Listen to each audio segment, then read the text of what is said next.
Hello everyone, मैं doctor Prem Kumar आप लोगों को इंटीग्रेशन का कुछ ऑब्जेक्टिव टाइप में क्वेश्चन कैसे बनाते हैं, लॉन्ग क्वेश्चन को हम लोग ऑब्जेक्टिव में कैसे बनाते हैं उसी का एक प्रोसेस बता रहे हैं। उस प्रोसेस से इस क्वेश्चन को हम लोग सेकेंडों में बना सकते हैं। कैसे बना सकते हैं इसको देखिए। तो देखिए यहाँ इससे पहले वाले वीडियो में हम लोग पढ़ाए थे कि 0 to the power π/2 sin to the power nx into dx, 0 to π/2 cos to the power nx into dx when n is even number। यहाँ n इवन नंबर, इससे पहले इवन पावर था, अब यहाँ n जो है ऑड पावर है। तो ऑड पावर में भी वही तरीका अपनाना है। बनाना कैसे है ऑड पावर में, जैसे q है तो यहाँ एक कम कर देना है, ऊपर के पावर से एक कम कर देना है। तो क्या हो जाएगा 2, नीचे जो पावर है वही रहेगा 2/3। उसके बाद इससे उससे कम तो इवन नंबर में नहीं आएगा, 0 आ जाएगा। तो अब इसके बाद 1 से मल्टीप्लाई कर देंगे, 2/3 1 आ जाएगा। जैसे पावर 5 है तो 4/5 एक कम ऊपर करना है। अब यहाँ पर क्या हो जाएगा, 4 से इवन नंबर 2 और नीचे और 3, उसके बाद क्या हो जाएगा 1, तो यह हो जाएगा 8/15।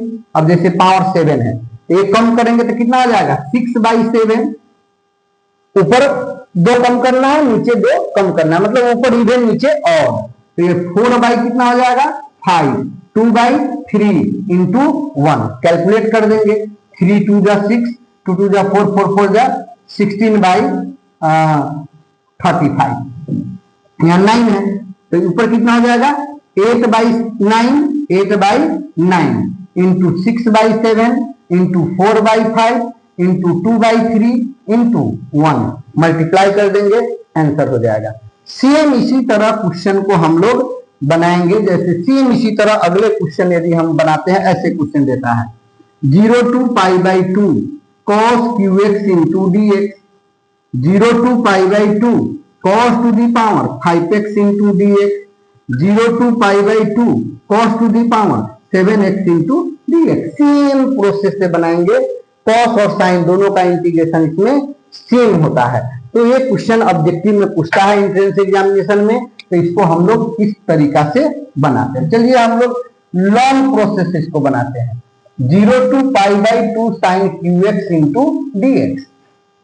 अब sin qx है तो जैसे sin या cos में ऑड पावर होता है तो एक इसमें से बाहर निकाल देते हैं। 0 to π/2 sin square x into sin x into dx। अब 0 to π/2, अब sin स्क्वायर को हम लोग ब्रेक करेंगे तो sin square x equal to 1 minus cos square x into sin x into dx।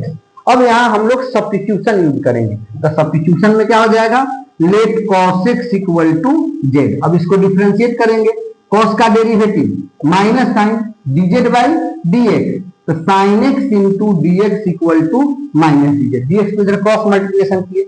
अब ये सारे x का वैल्यू को हम जब z में चेंज कर रहे हैं तो लोअर वैल्यू और अपर वैल्यू किसका है, x का। तो इसको भी हम लोग कन्वर्ट करेंगे किसके, z के वैल्यू में।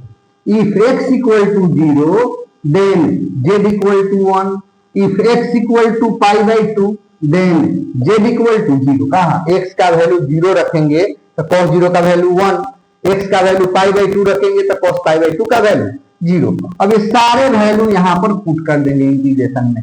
0 के स्थान पर 1 और π/2 के स्थान पर 0। 1 minus z square sin x into dx equal to minus dz। अब इंटीग्रेशन का प्रॉपर्टी क्या है, जब माइनस रहे तो उसको प्लस करते हैं तो लोअर वैल्यू अपर में, अपर वैल्यू लोअर में।